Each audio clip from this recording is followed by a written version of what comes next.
Yeah. Shakur Stevenson proved us wrong. And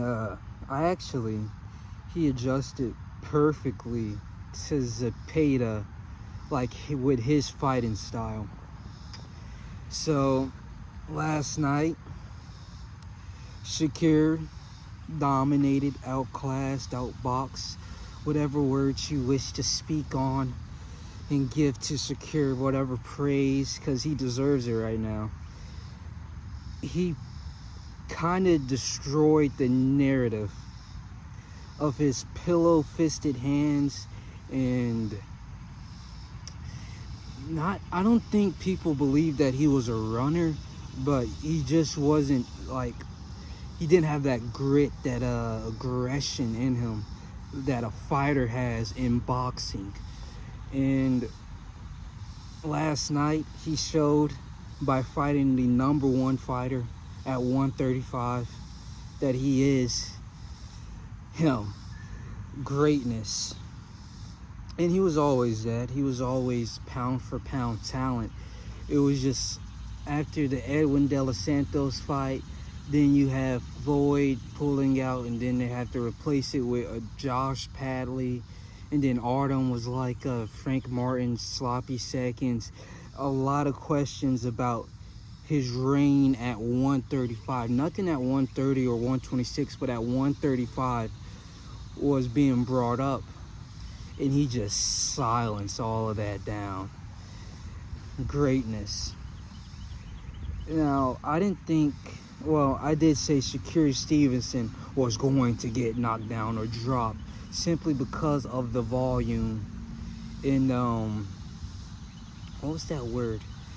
A multitude of punches that Zepeda throws over. I think he's the only boxer that's ranked 1,000 punches in 12 rounds. I think he is, not every round, that would be insane, but over the course of 12 rounds, he throws over 1,000 punches each fight. So obviously, with Shakur having hand problems, you would think that he would hurt his hand, because we saw him hurt his hand on Padley. We saw him hurt his hand before the fight in Edwin De Los Santos. So I would just assume that the same thing that's been happening over and over and over will happen in this fight. But he proved us wrong. He showed his greatness. He showed who he is. And he did it perfectly. Now, a lot of people will criticize him. Like, it's kind of that Jaron Ennis effect, where he gives the fans what he wants, and then they criticize him for it. Where Ennis was a super slick fighter, he then changes it with this Riyadh season card, going against, it wasn't Stanley Onis, Karen Shahzaza, whatever that last name was.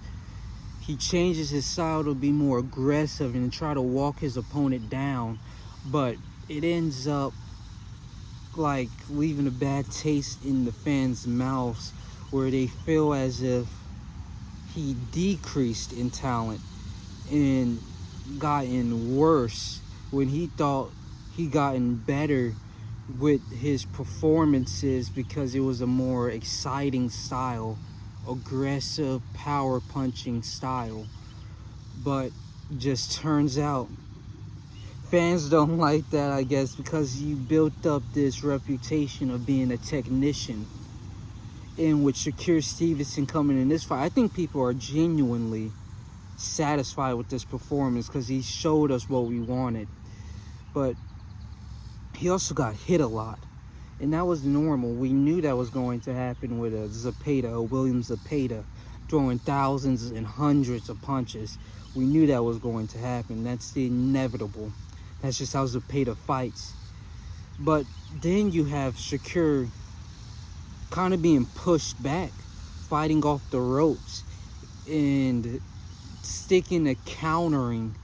He didn't really lead any of the attacks in this fight, and he kind of slowed down Zepeda, but he also got almost rocked in this fight, and it could have been bad news for him. But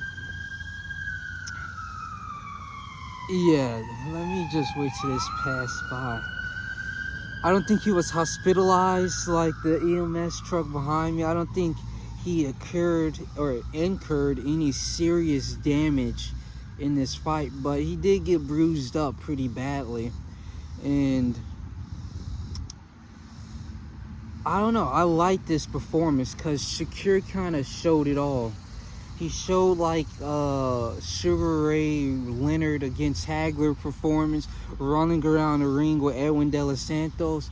He showed a dominant, like, can't be touched style with Artem and Padley. And then he showed a, like, in the pocket, I'ma just grit it out style with Zapata now. And we got it all from Shakur Stevenson. He showed every aspect of his fighting that he had in his toolbox. So, shouts out. He deserves the praise.